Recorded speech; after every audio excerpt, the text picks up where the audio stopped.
ఎన్నికల ముందు ఎక్కడైనా నేతల పార్టీ మార్పులు సాధారణం. కానీ తెలంగాణలో భిన్న పరిస్థితులు కనిపిస్తున్నాయి. అసెంబ్లీ, లోక్సభ ఎన్నికలు ముగిసినా వలసల పర్వం కొనసాగుతోంది. ప్రధాన ప్రతిపక్షం కాంగ్రెస్ నుంచి ఎమ్మెల్యేలు గులాబీ దళంలోకి క్యూ కడుతున్నారు.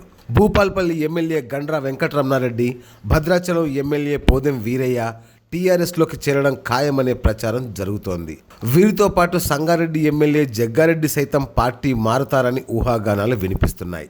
ఈ ప్రచారంపై స్పందించిన జగ్గారెడ్డి స్పష్టమైన వైఖరిని ప్రకటించకపోవడం విశేషం. టీఆర్ఎస్లో చేరతానని గానీ, లేదు కాంగ్రెస్లోనే కొనసాగుతానని గానీ ఆయన చెప్పలేదు. పార్టీ మార్పుపై తాను ఇప్పుడే ఏమీ చెప్పలేనని, కాలమే నిర్ణయిస్తుందని దాటవేశారు. అయితే టీఆర్ఎస్లో జగ్గారెడ్డి చేరికకు ఓ ప్రధాన అడ్డంకి ఉందని రాజకీయ వర్గాల్లో జోరుగా చర్చ జరుగుతోంది. జగ్గారెడ్డి 2004లో టీఆర్ఎస్ తరఫున గెలిచారు. అనంతరం కాంగ్రెస్ పార్టీలో చేరారు. ఆ సమయంలో టీఆర్ఎస్ పార్టీని చీల్చడంలో జగ్గారెడ్డి కీలక పాత్ర పోషించారు.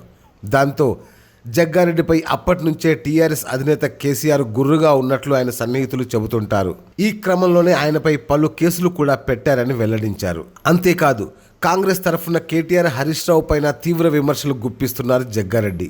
ముఖ్యంగా హరీష్ రావు టార్గెట్ గా నిత్యం మండిపడుతుంటారు. ఈ నేపథ్యంలో టీఆర్ఎస్ హైకమాండ్ తన ఎంట్రీని నిరాకరిస్తుందేమోనని జగ్గారెడ్డి ఊగిసలాడుతున్నట్లు సమాచారం.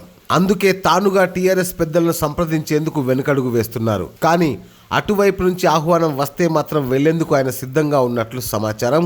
Great Telangana news, Hyderabad.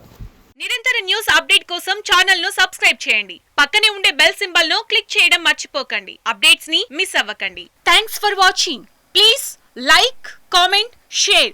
Follow on Facebook, Google+, Twitter, Instagram. For more updates, please subscribe Great Telangana TV.